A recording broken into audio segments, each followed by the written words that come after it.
model section.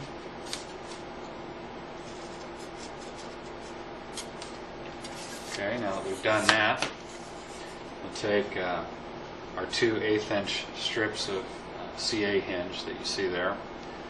We'll take our super glue and apply a little bit of super glue to the 1/2 of that, both sides, but on half of it. You're going to slide that into place, slide that in the slot you just made. And here again, you can turn it over and look to make sure your CA hinge is lined up with the black marks that you had made on the model, or on the where we're going to locate the hinges.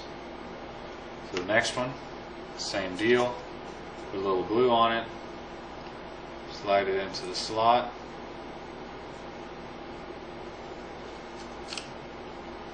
Okay, so we've got both of our CA hinges installed in our control surface. At this point, a little bit of glue on both sides of the CA hinge. We're going to come in here and install it in the model.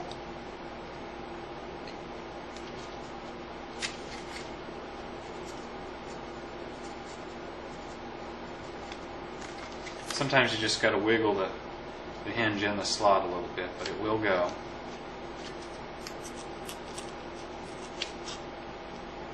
Okay.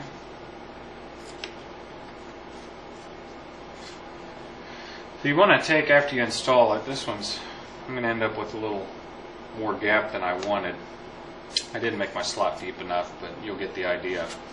So you want to make sure that the control surface moves freely up and down and that it doesn't bind or max out. About 45 degrees is plenty on a model like this, or our pusher jets or airplanes, whatever. 45 degrees is plenty throw for mechanical purposes. So once you get that installed, you can take a little bit of accelerator, kick the super glue there, and we'll come in and install our control horn. Here again, put a little bit of glue on the control horn on both sides, put it in the slot, and we'll go ahead and super glue that into place. Okay, at this point we'll take our heat shrink tubing, and we'll take the heat shrink tubing and push over the horn as far as it'll go. And here again you'll see that it's only going to go on about the first 1/4 inch or so of the control horn, which is fine. So then we'll take our hot soldering iron and we will heat shrink the heat shrink tubing down onto the horn. Here again, we're just going to do the section that's in contact with the horn. And let that cool a bit. You'll see that the heat shrink has been shrunk onto the horn, and we've left the heat shrink here where the carbon fiber rod's going to go. That's not been shrunk yet.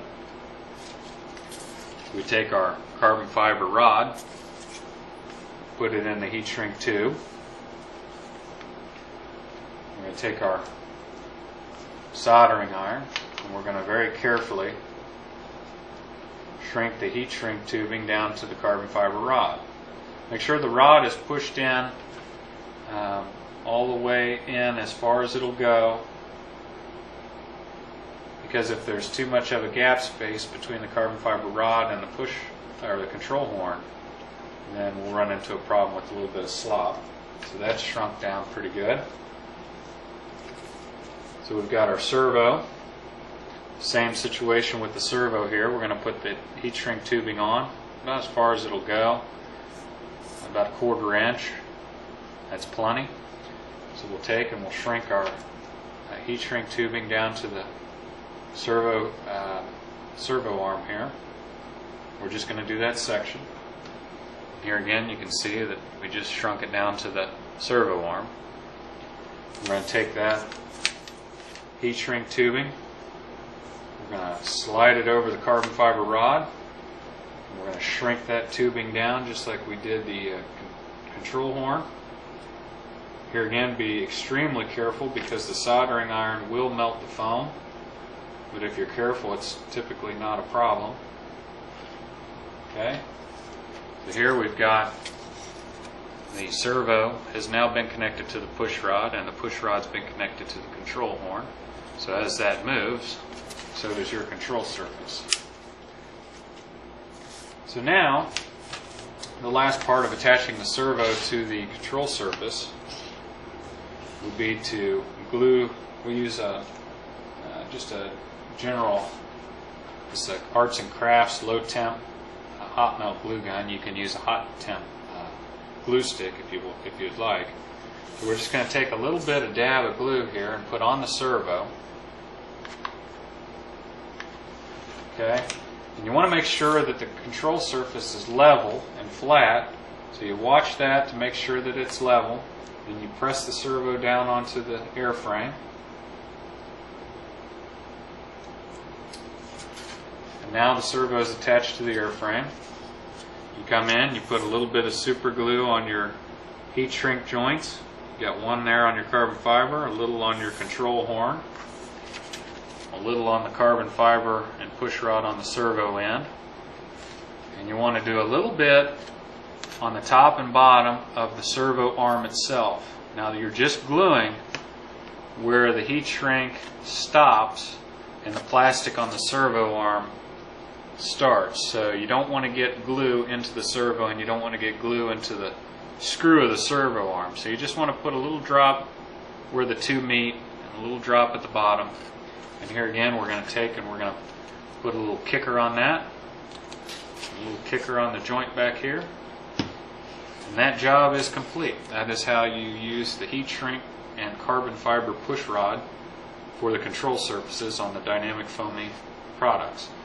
This linkage is very dependable, it's long lasting, and there's absolutely zero slop. When you use a Z-bend or conventional push rod, there's always a little bit of slop where the Z-bend goes into a hole.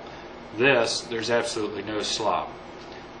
So you will get very, very good results from this type of control linkage. And that concludes the demonstration for the heat shrink and push rod combination on our models. Thank you for watching.